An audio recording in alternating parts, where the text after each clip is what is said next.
Hubo un tiempo en el que el califato abásida se había desmoronado. El vasto imperio islámico que una vez llegó a ocupar desde la India hasta la península ibérica se encontraba fragmentado. La península ibérica estaba fuera de control abásida. Egipto fue tomado por la dinastía fatimí y las fronteras del norte se encontraban bajo el control de Seljuk. Incluso parte del Levante y de Tierra Santa se perdieron ante los cruzados cristianos. La unificación de todos los musulmanes bajo una misma bandera se convirtió en un sueño muy lejano, pero aún hoy hablamos de esta era con enorme interés, como uno de los cambios más importantes acontecidos en la historia. La influencia de esta era aún conforma la idea de caballería y gloria en la cultura popular. Sobre ella se hacen películas, se escriben libros, se crean cómics, videojuegos. Desde niños a adultos rememoran esos días. Incluso después de casi 800 años, la leyenda de esta era tiene influencia en la geopolítica de Oriente Medio, y todo ello es sobre todo por el trabajo de una persona conocida como Salah ad-Din el Justo, el último gran sultán del califato abásida. Y más aún, Salah ad-Din fue el último sultán que tuvo un sueño y se atrevió a hacerlo realidad. El sueño de la unificación de la fuerza islámica, el sueño de recuperar el legado y el honor del califato, el sueño de que Jerusalén volviera a ser libre, libre de las cruzadas. Salah ad-Din no consiguió una victoria tras otra, como sí lo habían hecho otros grandes conquistadores. Él lo intentó, falló, persistió, aprendió de sus errores y volvió más fuerte. Era audaz, diligente e inteligente, aunque su reinado estaba lleno de contratiempos, traiciones y decepciones. Por eso Salah ad-Din era tan querido, porque no era como el típico héroe mitológico con superpoderes y tal. Al contrario, era un humano de carne y hueso. Él era un héroe, pero no porque él lo hubiese elegido, sino porque tuvo el coraje suficiente para serlo. Eligió llegar a ser el único. A medida que indaguemos sobre su vida en los próximos capítulos, veremos cómo este héroe se forjó con sufrimiento y coraje. Comencemos esta historia en el año 1149, con un niño de 10 años llamado Yusuf ibn Ayyub, jugando en el jardín de su casa. En ese momento oyó una llamada desde el minarete de la mezquita. La llamada anunciaba la llegada del sultán Zengid, Nur ad-Din Zengi, que volvía victorioso tras una batalla decisiva contra los cruzados en Edesa, pasando Edesa a formar parte de la dinastía islámica Zangí. Ante tal noticia, la gente inundó las calles en una procesión victoriosa. La valentía y la alabanza de Nur ad-Din estaba en boca de todos. El joven Yusuf también se unió a la celebración, y en ese momento se producía un cambio en la mentalidad del joven Yusuf, ya que luchando contra los cruzados y recobrando la gloria perdida de los musulmanes, encaminará el curso de su vida. El joven Yusuf creció y un día empezó a ser reconocido como Salah ad-Din. A los 15 años, Salah ad-Din se mudó a Damasco con su familia para terminar sus estudios. Damasco era entonces la capital de la dinastía Zangí, trono de Nur ad-Din. Salah ad-Din entró en una madrasa en Damasco. Podemos imaginarnos la madrasa como un instituto de la era moderna. En ella, Salah ad-Din comenzó a aprender geometría, álgebra, geografía, al igual que el Corán y otros campos de estudios islámicos. Al mismo tiempo pasó a estar bajo la tutoría de su tío, Asad ad-Din Shirkuh, el cual era general bajo el mandato de Nur ad-Din. Era un hombre de gran constitución, un guerrero endurecido por las batallas. Perdió un ojo en una de ellas, y por ello usaba un parche, el cual le aportaba una apariencia y carácter imponente. Bajo la tutoría de su tío Shirkuh, Salah ad-Din comenzó a aprender táctica militar y esgrima. Tras completar su entrenamiento, Salah ad-Din pasó a formar parte del batallón de Shirkuh y realizó el servicio militar en la armada Zengí. Había llegado el momento de que Salah ad-Din estuviera al servicio de su héroe de la infancia, Nur ad-Din. Mientras tanto, en Egipto había surgido un fuerte enfrentamiento entre dos visires del califato fatimí. Los fatimíes eran una dinastía chií y los abásidas eran suníes. Ambas dinastías históricamente fueron rivales entre sí. Pero volvamos a Egipto, donde dos visires rivales entre sí intentaron tomar el control de Egipto, Sharwan y Dirgham. Sharwan fue expulsado fuera de Egipto por su rival Dirgham. Entonces Sharwan pidió ayuda a Nur ad-Din. En 1163 Nur ad-Din envió un ejército bajo el mando de Shirkuh a Egipto. Salah ad-Din se unió al batallón, comandado por su tío. Hasta este momento Salah ad-Din no había tenido un papel especial, pero los acontecimientos que estaban a punto de ocurrir revelaron la que sería su primera gran lección en táctica militar y política. Así que veamos qué sucedió para comprender a qué escenario se enfrentaba Salah ad-Din. Con la ayuda de la destreza militar de Shirkuh, Sharwan fue reinstaurado como el gran visir de Egipto, y Shirkuh llevó a su ejército cerca del Cairo para apoyar la autoridad de Sharwan. Pero pasado un tiempo, la presencia de un ejército suní en el corazón de la dinastía chií comenzó a generar fricciones políticas en la corte fatimí. Sharwan fue muy presionado para expulsar al ejército zengí fuera de Egipto, ya que él mismo había sido quien lo había invitado. Y sin el apoyo de ese ejército no sería posible mantenerse en el poder, de modo que Sharwan comenzó a negociar con un nuevo aliado. Entre la frontera del Egipto fatimí y el levante zengí se encontraba el reino de Jerusalén, un estado cruzado bajo el reinado de Amalrik. Sharwan estableció una alianza secreta con Amalrik y trazó un plan para atacar al ejército zengí desde ambas partes. Shirkuh y su ejército se encontraban en un lugar llamado Bilbeis cuando fueron atacados por Amalrik desde el noroeste y Sharwan desde el suroeste. Esta traición puso al ejército zengí en una situación crítica, ya que no eran lo suficientemente fuertes como para romper las líneas de los cruzados y replegarse a Siria, y tampoco podían volver al Cairo por la traición de Sharwan. Sin otra posibilidad de salvar a su ejército, Shirkuh envió un mensaje de auxilio a Nur ad-Din, quien se enfureció por la traición. Él había enviado a su ejército de buena fe para ayudar a su aliado en Egipto, pero ese mismo aliado había trazado a su vez un plan para destruirlos con la ayuda de los cruzados. ¿Cómo se había podido atrever Sharwan a traicionar la confianza de Nur ad-Din? Nur ad-Din era un gobernante muy astuto que no actuaba con prisas, y su principal objetivo en ese momento era salvar a su general más importante y a su ejército. No podía permitir que su ejército fuera destruido por los cruzados, y si eso significaba no poder vengarse en ese instante de la traición de Sharwan, así sería. Ya habría tiempo después para hacer justicia. Nur ad-Din no podía enviar refuerzos a Egipto para ayudar a Shirkuh, ya que llevaría demasiado tiempo y temía que Shirkuh no fuera capaz de sostener al ataque enemigo durante mucho más tiempo, de modo que ideó un plan para detener la campaña de Amalrik en Egipto. Nur ad-Din formó una fuerza de choque y atacó el condado de Trípoli, el cual no tiene nada que ver con la actual capital de Libia. El condado de Trípoli era otro estado cruzado aliado de Amalrik.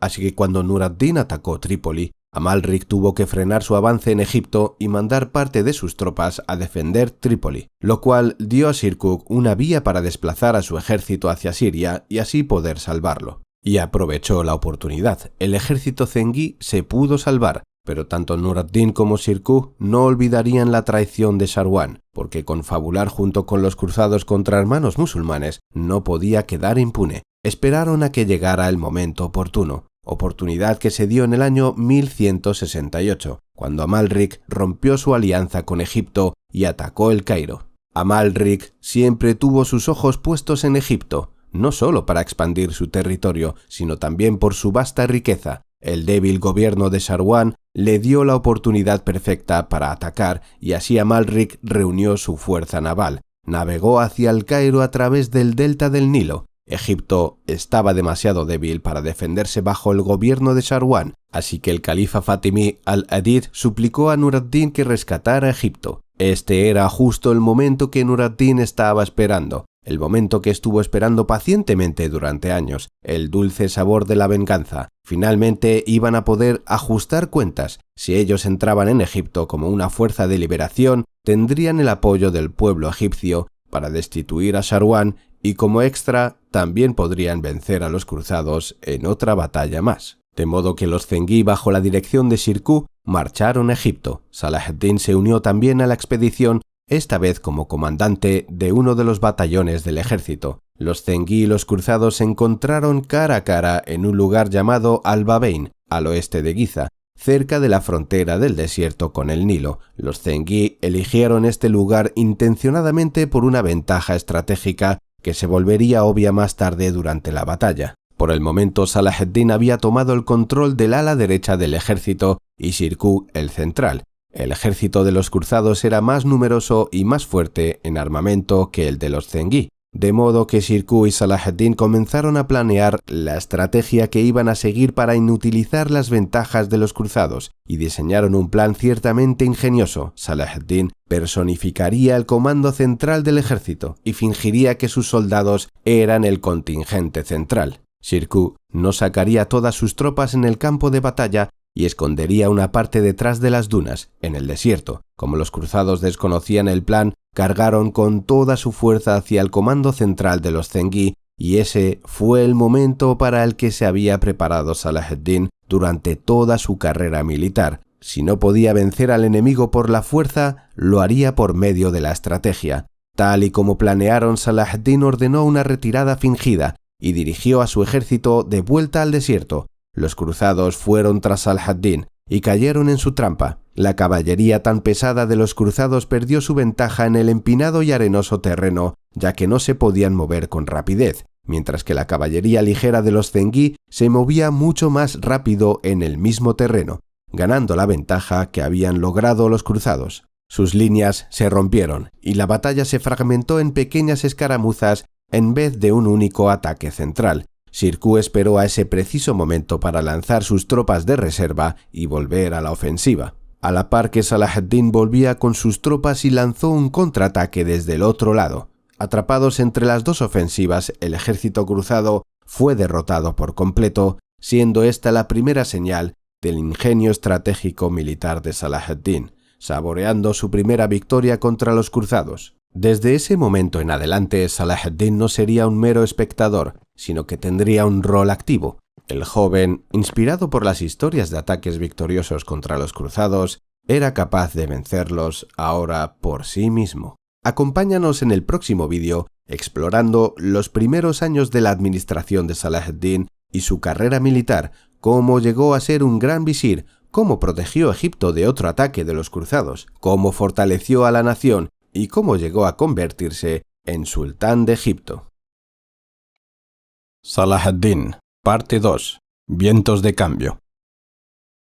En la calle principal del Cairo, la gente se agolpaba a ambos lados para celebrar la victoria de los musulmanes contra los cruzados. El victorioso ejército zengí marchaba hacia el palacio real del califato fatimí. La gente gritaba de alegría y cubrían a los soldados con flores. A la cabeza del ejército marchaba el general Shirkuh y justo detrás de él cabalgaba Salah ad-Din, el joven héroe con la cabeza bien alta, lleno de orgullo y honor. Pero poco sabía de los acontecimientos que sucederían en los siguientes meses. Una vez que Shirkuh y sus comandantes alcanzaron la corte fatimí, el califa al-Adid los saludó con gran alegría y generosidad. Ofreció a Shirkuh el puesto de gran visir de Egipto. Shirkuh aceptó sin dudarlo al instante, pero sin olvidar la traición de Shawar, y sabía perfectamente que si dejaba a Shawar libre, volvería a conspirar contra ellos otra vez, de modo que la primera orden de Shirkuh fue arrestar a Sharwan y ejecutarlo. Esto también fue un aviso para todos. Cualquiera que se atreviese a ponerse del lado de los cruzados, este sería su final. Shirkuh era un hombre que disfrutaba de la comida y organizaba frecuentemente fiestas lujosas para sus invitados. En una ocasión, tras festejar una larga comida, Shirkuh se sintió enfermo. La enfermedad pronto empeoró y Shirkuh murió tan solo 2 meses después de ser nombrado visir. Salah ad-Din perdió a su querido tío y mentor de confianza. Ahora tenía que continuar por su cuenta sin la ayuda y guía de Shirkuh. Mientras Salah ad-Din lloraba la muerte de su tío Shirkuh, los líderes o emires de las diferentes facciones y grupos militares, tanto del lado fatimí como del zengí, comenzaron a discutir sobre quién debía ser el próximo visir de Egipto. Los fatimíes querían a un visir débil para que no pudiera tener mucha influencia política, ya que elegir a un fuerte visir suní no mostraría al califato chií especialmente poderoso, mientras que los zengís proponían un líder fuerte como visir para poder tener una sólida influencia en el califato fatimí y en su política interna. Las discrepancias duraron varios días hasta que un día un mensajero llegó a la corte, trayendo con él una carta de Nur ad-Din. En la carta, Nur ad-Din recomendaba a Salah ad-Din como sucesor de Shirkuh y pedía al califa al-Adid que nombrara visir a Salah ad-Din.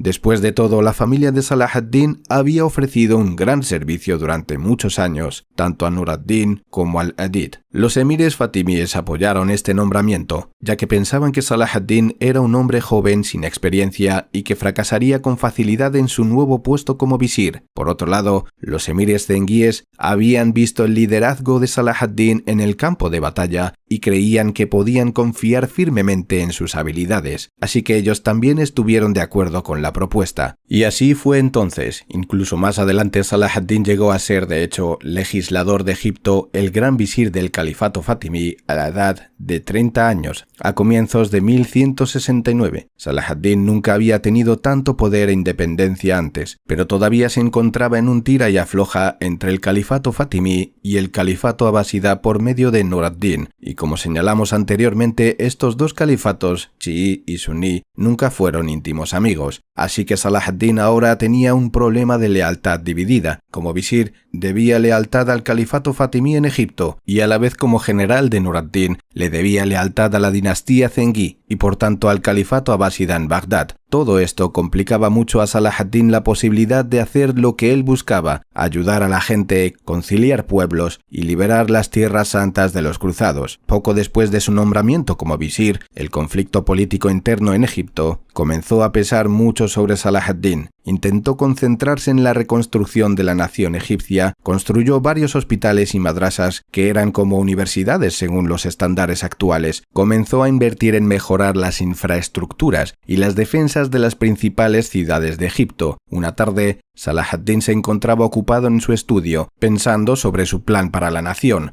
Entonces llamaron a la puerta con varios golpes fuertes. Salah ad-Din ordenó a la persona que entrara. Era Ali ibn Sufyan, el jefe de su guardia personal. Traía noticias graves. Algunos emires de Egipto habían decidido comenzar una revuelta y asesinar a Salah ad-Din en la oscuridad de la noche. Salah ad-Din ya sospechaba que no habría un completo apoyo de los emires de Egipto, que no querían un visir suní bajo el califato chií, pero nunca imaginó que conspirarían tanto como para asesinarlo. Salah ad-Din se entristeció. Solo había comenzado hace unos meses. ¿Qué había hecho para merecer tal traición? Pero controló sus emociones y actuó rápidamente antes de que los rebeldes dieran el primer paso. Ordenó a sus guardas que capturaran al principal conspirador, un alto oficial del palacio fatimí, que fue inmediatamente arrestado y ejecutado. Pero esto no fue suficiente para frenar la conspiración, ya que al día siguiente varios emires fatimíes, con casi 50.000 soldados, comenzaron una revuelta en diferentes partes de Egipto. Salah ad-Din se encontraba ante una guerra civil. Mientras el conflicto continuaba, el número de heridos y de cadáveres se iban amontonando. Después de varios meses de lucha, los emires rebeldes comenzaron a caer uno tras otro. Le llevó 6 meses a Salah ad-Din acabar completamente con la revuelta. No hubo piedad con los líderes rebeldes, o bien cayeron en el campo de batalla o fueron ejecutados. Fue una dura elección y lección para los emires egipcios. Nunca más nadie se atrevería a rebelarse contra Salah ad-Din en Egipto. Las rápidas y resolutivas acciones de Salah ad-Din salvaron a Egipto de una larga y sangrienta guerra civil, y con la lección bien aprendida comenzó a reconstruir su corte, nombrando a miembros de la familia amigos en los que pudiera confiar para los roles importantes del Estado. Aparte de eso, también nombró a gente basándose en sus habilidades y méritos, y no solo por su linaje e influencia. De esta manera, Salah ad-Din creó gradualmente un fuerte y leal círculo de confianza, lo que dio solidez a la posición política de Salah ad-Din en la corte fatimí. Ahora podría concentrarse de nuevo en la reconstrucción de la nación. Apenas pasaron 3 meses de paz cuando el desastre volvió a golpear la nación. Hacia finales de 1169, los estados cruzados del Imperio bizantino reunieron fuerzas y enviaron una masiva flota naval para invadir Egipto.